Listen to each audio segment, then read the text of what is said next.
Magandang araw mga kaibigan. Isang kwentong muli ang aking ibabahagi sa inyo na tiyak nakapupulutan niyo ng aral. Pero kung bago ka pa lamang sa aking channel, ay pakilike po ng ating video. Paklik ng subscribe button, gayon din ng bell icon para lagi po kayong updated sa mga paparating pa na upload. Hindi pa rin dalawin ng antok si Amara ng gabing iyon. Paulit-ulit na parang sirang plaka na nagpe-play sa isip niya ang mga nangyari ng umagang yon. Ilang araw pa lang niya nakikilala si Leon, pero pakiramdam niya, isang taon na silang magkakilala sa bilis at sa dami pa naman ang nangyari. At ang isa pang hindi magpatulog sa kanya ay yung kiss na nangyari sa kanila kanina. Kahit pa sabihin na sandali at dampi lamang iyon, ay hindi pa rin niya malilimutan dahil first time niya yon. Tiningnan niya ulit ang kanyang cellphone. Walang message. Parang nakaramdam siya ng inis. Kanina pa siya check ng cellphone kung may text ba or chat, pero wala pa rin. Nakakainis ka talaga, Leon. Biglang may kumatok sa pintuan ng kwarto ni Amara. Nak, gising ka pa? Ang tanong ng mama niya. Nakita at narinig niya ang paggalaw ng doorknob, kaya agad siyang pumikit at nagtulog-tulugan dahil iniiwasan niyang makausap ang mama niya dahil kanina pagdating nito sa bahay ay agad siya nitong pinagalitan at nakakahiya daw kay Leon at baka nasungitan daw niya to. Naiinis siya dahil bakit parang kasalanan pa niya.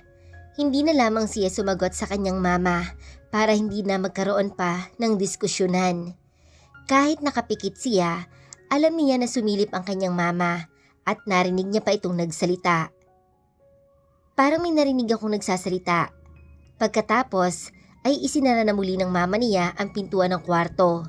Pinilit na lamang ni Amara na matulog ng gabing iyon. Dumaan ang araw ng Sabado at Linggo, pero ang magaling ng lalaki na anak ng mayor ay walang paramdam sa kanya. Hindi niya alam ang kanyang nararamdaman. Dapat nga ay masaya siya dahil walang nangungulit sa kanya, pero parang bakit ganito ang nararamdaman niya. Sa tingin niya ay pinaglalaroan siya ng lalaki. Ginugulo nito ang kanyang isipan. Nakakainis ka talaga, Leon. Kanino ka naiinis? Nagulat siya dahil nasa likuran pala niya kanyang mama. Nakakainis. Wala kasi ako mapiling damit na susuotin ko sa graduation. Pinakita niya pa ang kanyang cellphone. Buti na lang talaga ay naka-open yon dahil kanina ay talaga namang napili siya ng susuotin dahil 2 linggo na lamang ay gagraduate na siya. Akala ko kay Leon. Para kasing narinig ko na binanggit mo ang pangalan niya. Kinabahan naman si Amara sa narinig. Bakit ko naman babanggitin ang pangalan ng mayabang na yon? Ang bulong ni Amara. Nak, ano yan lumalabas sa bibig mo? Hindi ka naman pinalaki ng papa mo ng ganyan na. Halos mahiya naman si Amara sa mga sinabi niya. Akala niya ay hindi maririnig ang bulong niya. Nadinig din pala. Malakas talaga ang pandinig ng kanyang mama. Napagalitan na naman siya dahil kay Leon. At kinabukasan ay araw na ulit ng Lunes. Nakaalis na ang mama niya para pumasok sa trabaho, habang siya naman ay paalis na ng bahay. Okay na ang paa niya. Hindi na masakit dahil talagang iniinom niya ang mga gamot tapos alaga pa sa lagay ng yelo kaya gumaling agad. Nilalak na niya pintuan ng kanilang bahay at saktong pagtalikod niya sa pinto ay agad tumama ang katawan niya sa dibdib ni Leon na ikinagulat niya. Ano ba? Bakit ka ba nanggugulat? Bigla-bigla ka na lang sumusulpot. Ganyan ka ba talaga? Magpapakita or magpaparamdam lang kung kailan mo na lang maisipan? Ang sunod-sunod na salitang lumabas sa bibig niya. Pero huli na nang ma-realize niya na parang ang labas tuloy ay namimiss niya ang lalaki. Napangiti naman si Leon sa mga sinabi niya at agad na hinawakan ang kamay at hinila na para maglakad papunta sa kotse nito. Effective talaga ang rinig niyang sabi ng lalaki. Nang makapasok sa loob ng sasakyan si Amara, ay agad na niyang isinuot ang seatbelt at mahirap na baka si Leon pa ang maglagay at masyado silang magkalapit ng katawan kapag nagkataon. Pumasok na din si Leon sa loob ng kotse at panay pa din ang ngiti sa kanya. Kahit habang naglalagay ito ng kanyang seatbelt ay nakangisi pa din ito sa kanya. Ano ba? Hindi nakakatuwa ang pagngisi-ngisi mo dyan. Ang reklamo ni Amara sa lalaki. Wala lang. Natutuwa lang ako kasi namimiss mo ako. Ang confident na sagot sa kanya ni Leon. Ang kapal naman ng mukha mo. Bakit ko naman mamimiss yung isang katulad mo? Ang inis na sagot ni Amara sa lalaki. Huwag ka nang mag-deny, sweetie. Kaya nga inis na inis ka kasi namiss mo ako. Ang sabi ni Leon na tila nang aasar pa. Tigilan mo nga ang pang-aasar. Ihatid mo na ako at malilate na ako. Ang utos ni Amara sa lalaki. Nagsimula na mag-drive si Leon pero hindi pa rin naaalis ang ngiti nito sa labi. Nagulat pa siya nang bigla nitong hawakan ng isa niyang kamay at humalik doon habang isa namang kamay nito ay nasa manibela ng kotse. Agad namang binawi ni Amara ang kanyang kamay at sinuway ang lalaki. Ano ka ba? Nagdadrive ka ha? Sorry sweetie, mamaya na lang. Naisip ni Amara na parang mali ang pagsita niya sa lalaki. Dapat ang sinabi niya ay huwag siyang hawakan pero kung tungkol lang sa pagdadrive ang naimik niya. Kailan mo pala ako maipakilala kay Mama Rose? Ang tanong sa kanya ni Leon. Anong ipapakilala na pinagsasasabi mo na naman? Kilala ka na niya. Gusto pa sanang idugtong ni Amara na lagi nga siya nitong napapagalitan dahil sa kanya pero hindi na lamang niya sinabi. Kailan mo ako ipapakilala bilang boyfriend mo? Natigilan si Amara sa narinig. Oo nga pala, boyfriend niya na ang lalaki pero kakakilala pa lamang nila. Wala pa nga silang alam tungkol dito. Ang alam lang niya anak ito ng mayor at sa Manila nag-aral at ngayon dito na ulit maninirahan. Biglang sumagi sa isipan niya ang laging paalala sa kanya ng kanyang mama na kapag pinapagilitan siya. Nak, hindi ka namin pinalaki ng papa mo ng ganyan ha? Hindi pwedeng may makaalam na iba, lalong-lalo ng kanyang mama. Dahil paniguradong katakot-takot na sermon ang aabuti niya. No, hindi pwede. Dapat walang makaalam na boyfriend kita. Natawa naman sa Leon sa sinabi ni Amara. Kanina ka pa ha? Bakit ka ba tawa ng tawa? Seryoso ako, hindi pwedeng may makaalam. Ang paulit ni Amara sa lalaki. At bakit naman? Ang sagot naman sa kanya ni Leon. Are you serious? Tinatanong mo pa talaga ang bagay na yan? Wala pa tayong isang linggo, magkakilala tapos tayo na agad? Ang hysterical na sabi ni Amara sa lalaki. So, ang sagot ni Leon na parang wala lang sa kanya ang rason na ibinigay ni Amara, kaya lalong nainis ang dalaga. Napipiko na ako sa'yo, sobra ka na, nakakainis ka na talaga. Kung ganito lang pala ang pakiramdam na magkaroon ng boyfriend, hindi bali na lang, huwag na lang talaga ako magkaroon ng boyfriend. Inapakan naman ni Leon ang preno at inihinto muna ang sasakyan sa tabi para makapag-usap sila ng maayos. Okay, anong gusto ng sweetie ko? Ang sabi naman ni Leon na tila sinusuyo si Amara. Sinabi ko na diba? Uulitin ko na naman. No, hindi pwede. Dapat walang makaalam na boyfriend kita. Bahagya na namang tumawa si Leon. Ano ba? Bakit ka ba tawa ng tawa? Kanina ka pa ha? Sabay palo ni Amara sa isang braso ng lalaki. Sweetie, nananakit ka na naman ah. Masaya lang ako kasi tanggap mo na pala na boyfriend mo ako. Natigilan naman si Amara sa sinabi ni Leon at napaisip siya. Tama nga ang lalaki. At bakit nga ba ayun ang mga salitang lumalabas sa bibig niya? Maling-mali siya. Dapat sa una pa lang ay ang sinabi niya ayaw niya itong maging boyfriend. Habang busy siya sa pagmuni-muni, ay biglang nagtanggal ng seatbelt si Leon at tumagilid nito ng upo para mapaharap sa kanya at agad na hinawakan ang magkabilang pisngi niya. Anong bago pa man makumpleto ni Amara ang sasabihin, ay bigla nang lumapat na sa labi niya ang labi ni Leon. Hinalikan na naman siya ni Leon. Since nagsasalita pa siya kanina, ay bahagyang nakabuka ang bibig niya. Pero imbes na itulak si Leon, ay parang may pumigil sa kanya na gawin ang bagay na yon at hinayaan na lamang niya ang lalaki na halikan siya. This time, hindi ito simpleng dampi lang. Leon kissed her slowly and softly. Amara heartbeat rising. Hindi pa niya ito nararanasan kahit kailan. Malambot, mainit at masarap na sensasyon ang ibinibigay sa kanya ng mga halik na iginagawad sa kanya na lalaki. Tumigil saglit si Leon sa paghalik pero nanatili pa din nakahawak ang dalawang kamay nito sa magkabila niyang pisngi na para bang hindi siya pwedeng gumalaw.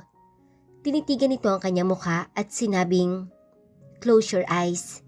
He ordered softly. Napatulala lang si Amara pero parang kusang sumunod naman ang mga mata niya at unti-unti niya din itong ipinikit. Muli na namang naramdaman ni Amara ang malambot na labi ni Leon na dumampi sa malambot din niyang labi. He kissed her slowly again. Nanatili lang nakapikit si Amara pero hindi niya ginagantihan ng halik ang lalaki dahil unang-una ay halos hindi na siya makagalaw dahil sa bilis ng pangyayari at pangalawa, hindi rin siya marunong. Naramdaman naman ni Amara ang pagtigil ni Leon sa paghalik sa labi niya kasabay ng pagbitiw ng hawak nito sa magkabilang pisngi niya. Pareha silang umayos ng upo. May kinuha si Leon mula sa bulsa na suot nitong maong na pantalon. Isang panyo at agad na ipinunas ng bahagyang nabasa sa labi ni Amara at pagkatapos maipunas ay sa kanya mismo namang labi ipinunas ito. Bigla namang natahimik sa loob ng sasakyan dahil sa naganap kani-kanina lang. "Okay, ano bang gusto ng sweetie ko?" Ang ulit na tanong ni Leon sa kanya. Nanatili namang naka-straight ng upo si Amara sa loob ng kotse at nakatingin lang ng diretsyo sa labas. Buti na lang sa lugar na hindi matao at puro puno lang ang nasa paligid kung saan pumarada si Leon at walang nakakita sa ginawa nila, sa ginawa sa kanya ni Leon. Parang ayaw niyang lingunin ng lalaki. Sobrang pagkapahiya ang nararamdaman niya ngayon. Kung ano-ano ang pumapasok sa kanyang isipan. Nakakahiya na hinayaan niya si Leon na halikan siya at ang isa pa, hindi niya maamin sa sarili niya na tila nagustuhan din niya ang halik na iginawad sa kanya ng binata. "Sweetie, kiss pa lang yun ha. Nasa first base pa lang tayo. Napapatulala ka na dyan." Ang sabi pa ni Leon habang si Amara naman ay tila nakatulala pa din. "Actually, hindi pa nga first half base pa lang kasi hindi ka naman gumanti ng halik sa akin." Dagdag pa ni Leon. Rumagasa na naman ang kaba sa dibdib ni Amara dahil sa mga binibitawang salita ni Leon. Alam niya ang tungkol doon sa 4 bases in relationship. Nabasa na niya iyon dati sa internet at nang may naisip na naman siya. Kung sinasabi ni Leon na naka-first base na sila, ibig sabihin hindi malabong mangyari na ang susunod na gagawin nila ay ang second base, third base at ang fourth base or tinatawag na home base kung saan ang mag-boyfriend at girlfriend ay gagawin ng sexual intercourse. Oh no. Please, seryoso ako. Hindi pwedeng may makaalam nito. Lalong-lalo na si Mama dahil hindi ko alam kung ano magiging reaction niya. Natatakot ako at saka hindi ko na din alam kung ano ba talaga ang nangyayari. Masyadong mabilis ang mga pangyayari. Bago lang ang lahat ng ito sa akin. Ang seryosong sabi ni Amara. Hindi naman agad nagsalita si Leon. Ngunit maya-maya pa ay kinuha nito ang isa niyang kamay at ginawaran iyon ng isang matunog na halik bago nagsalita. "Okay, sweetie, pero kailan natin sasabihin? At saka anong sasabihin mo kapag may nagtanong, imposible namang walang makakita sa atin kagaya ngayon, ihahatid kita sa school, tapos mamaya susunduin kita, tapos kakain tayo, tapos ihahatid pa kita sa bahay nyo." Hindi na naman makapaniwala si Amara sa mga sinasabi ng lalaki o ng kanyang boyfriend at talagang nakaplano na pala talaga ang schedule nilang dalawa. Kapag may nagtanong, sasabihin ko, naliligaw ka pa lang. Kasi naman, bakit ba kasi ang bilis-bilis ng mga pangyayari? Ang tila maktol ni Amara kay Leon.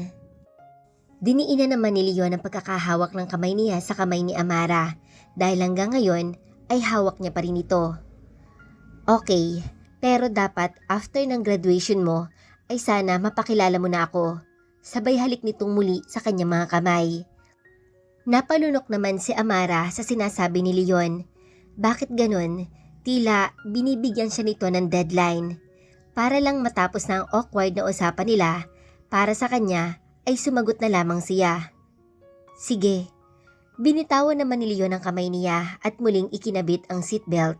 Humawak muli sa manibela at sabay sabi ng, "Good girl." Pero parang bakit iba ang dating kay Amara ng pagkakasabi ni Leon sa salitang iyon, dahil parang iba ang tono ng boses nito. Parang biglang naalala ni Amara yung pag-uusap nila sa cellphone ng gabing yon, parang ganun. Pinaling-paling ni Amara ang kanyang ulo dahil ayaw niya nang isipin ang bagay na yon. Para kasing nakaramdam siya ng kakaibang init, pero kahit ayaw niya parang nakaramdam na naman siya ng wetness down there kahit pa may suot siyang panty liner. Mukhang pagdating niya mamaya sa school ay ayun agad ang una niyang gagawin, ang magpalit. Buti na lang, lagi siyang may baon na extra sa bag, pero ngayon ata ay mas kailangan pa ata niyang dagdagan ang baon niyang panty liner. Napansin naman ni Leon ang ginawa niya at iginiya siya. Ipinaling din ito ang ulo niya. "What's the problem, sweetie? Akala ko ba okay na tayo?" Ang tanong sa kanya ni Leon. "Hindi. I mean, oo, okay na tayo. Bilisan mo na at baka malate ako." Ang utos ni Amara sa lalaki.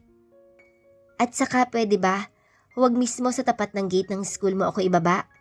Ang dagdag pa ni Amara. "Okay, sweetie."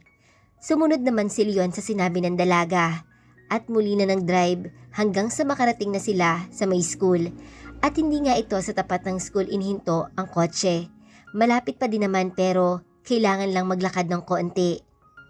Nagtanggal na ng seatbelt si Amara at bubuksan na ang pintuan ng kotse pero nakalak pa din.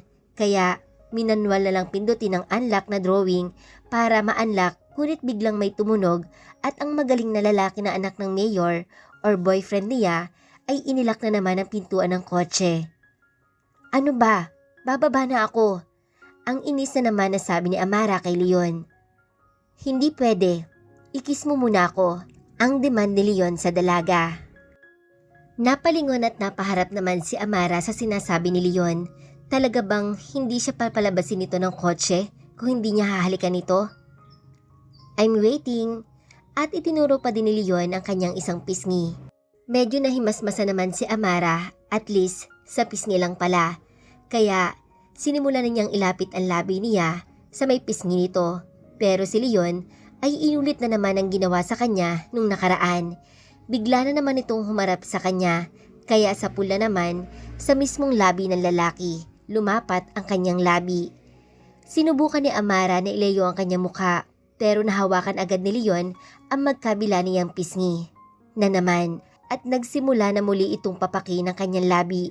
Saglit itong huminto and said, "Close your eyes and kiss me back." Ang muling utos sa kanya. Sobrang bilis ang tibok ng puso ni Amara, pero parang hindi niya kayang tanggihan ang utos sa kanya na lalaki. Kaya unti-unti niyang ipinikit ang kanyang mga mata, pero hindi pa niya ginagalaw ang kanyang labi habang patuloy pa din na lalaki sa paghalik sa kanya.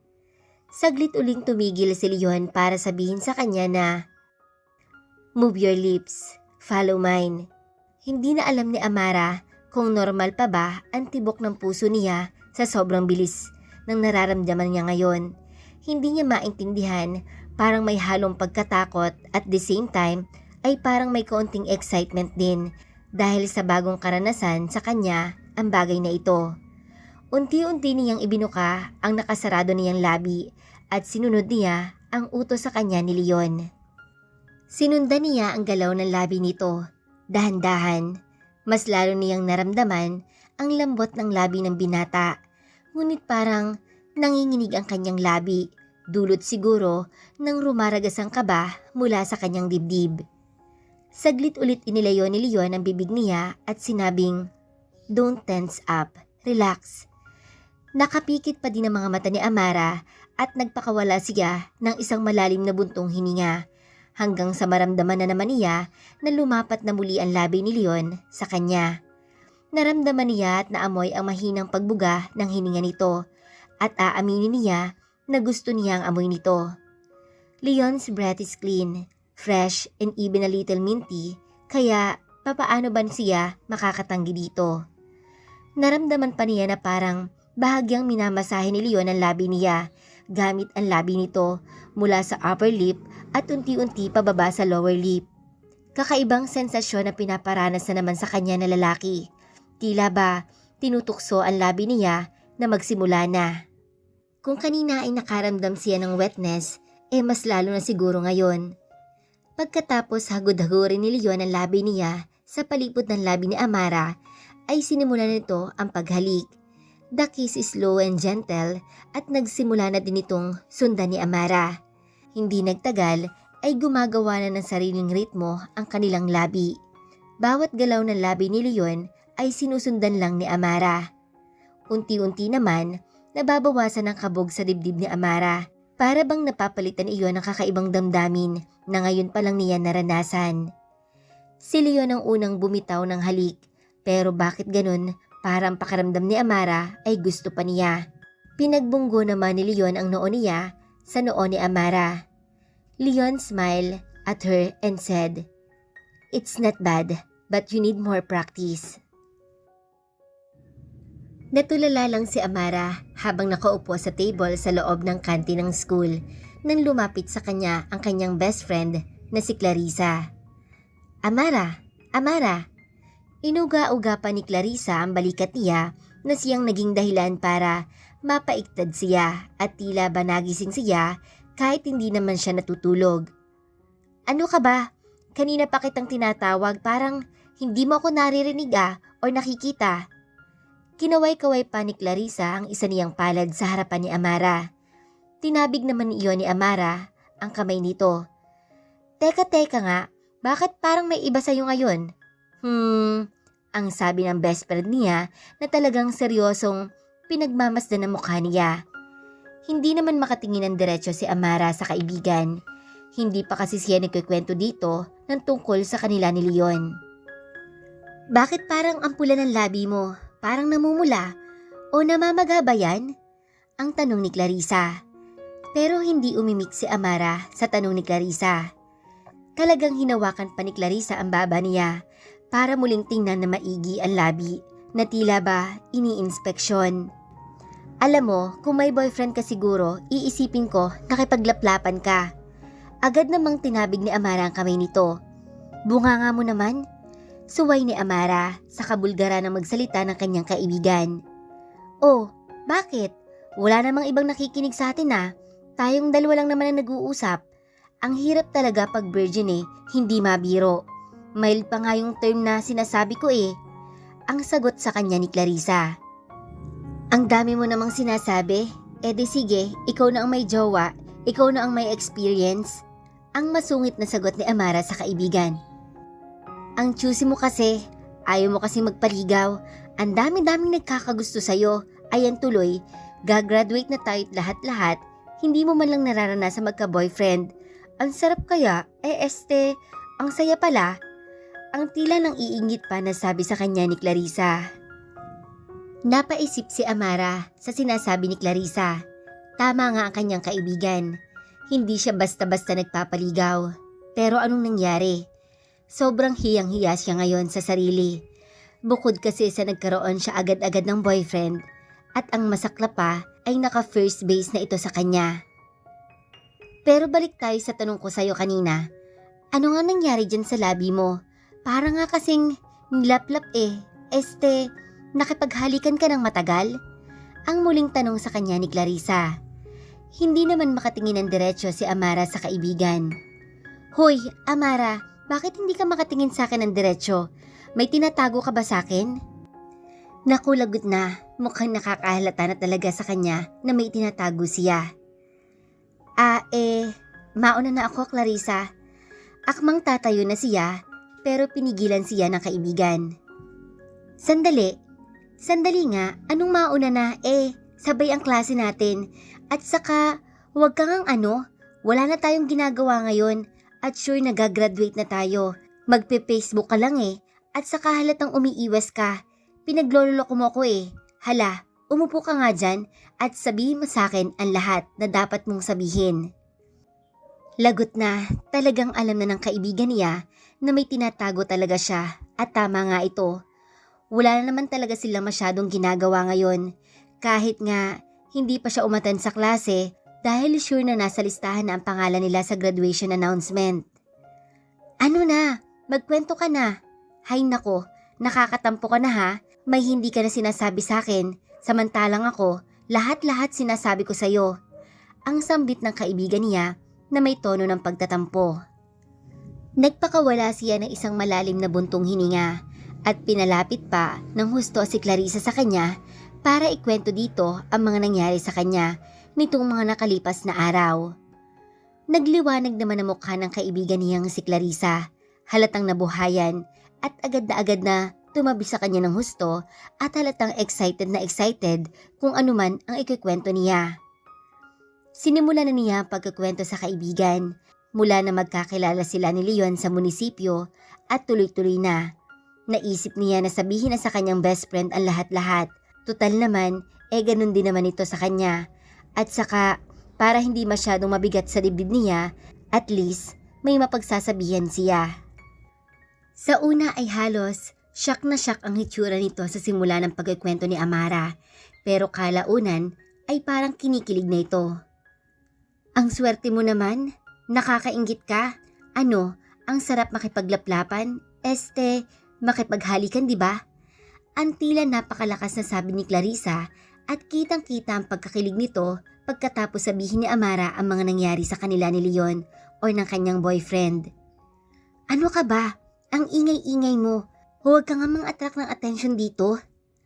Ang suway ni Amara kay Clarissa dahil may napansin silang ibang estudyante na napatingin sa pwesto nila dahil sa ingay na ginagawa ng kanyang kaibigan. At saka, hindi mo ba naiintindihan yung kwento ko? Parang pilit lang yung pagkakaroon ko ng boyfriend. Ang dagdag na sabi ni Amara. Tigil-tigilan mo nga ako sa sinasabi mong napilitan ka. Sabihin mo, type mo din yung anak ni Mayor kaya bumigay ka din. Ha. Akala ko pa naman matigas ka dahil hindi ka nagpapaligaw. Yun pala, miyembro ka din pala na marurupok. Ang pangaasar ng kanyang kaibigan. At saka totoo naman, nakakainggit ka naman talaga. Ang pogi-pogi kaya nung anak ni Mayor. Crush ko kaya yun. Nakakainis ka talaga. Wala, hindi ko na siya pwedeng maging crush dahil jowa mo na siya. Ang pahabol pa na sabi nito. Napapailing na lang si Amara sa sinasabi ng kaibigan niya. May boyfriend kaya ito at bakit magkakaroon pa siya ng crush at sa boyfriend pa niya? Seryoso ka? Crush mo siya? May boyfriend ka, di ba? Tapos magkaka-crush ka pa ng iba? At saka, paano mo siya nakilala? Ang hindi mapigilan na sabi ni Amara sa kanyang best friend. Ay grabe siya nagseselos ka na niyan? Crush lang naman hindi ko sinabing gagawin ko siyang kabit. At saka, malay ko bang jowa mo na yan? Hindi mo ba narinig yung sinasabi ko? Hindi ko na nga siya crush kasi jowa mo na at ang sagot ko dyan sa tanong mo, bakit ko siya nakilala? Hello, hindi ka ba nakafollow sa Facebook page ng bayan natin? Doon ko siya nakita, kaya ayun, ininsto ko at nakita ko yung page nila at nagfollow agad ako sa kanya. Napaisip siya sa sinabi ng kaibigan. Nagseselos nga ba siya? At mukhang mas marami pang alam ang best friend niya tungkol sa kanyang boyfriend kesa sa kanya. Grabe ka, Amara. Kaya pala, hindi mo pinapatos yung mga classmate natin dahil hinihintay mo pala yung anak ni Mayor. Pero ang pogi-pogi niya talaga. Kahit ako siguro, sasagutin ko agad iyon at isusuko ko agad ang bataan. Ang kilig na kilig pa rin na sabi ni Clarissa kay Amara na tila hindi na iniisip ang mga lumalabas sa kanyang bibig. Gaga ka talaga. Ano bang isusuko mo? Naisuko mo na sa jowa mo, di ba? Ang pagpapaalala ni Amara sa kanyang kaibigan. Ay, oo nga pala. Basta Amara, kung ako sa'yo, pipikutin ko na yan. Magpapabuntis na ako dyan. Hindi naman makapaniwala si Amara sa sinasabi ng lokaloka niyang kaibigan at mas malala pa ang gustong ipagawa nito sa kanya. Parang inuutusan pa siya nitong pikutin ang lalaki.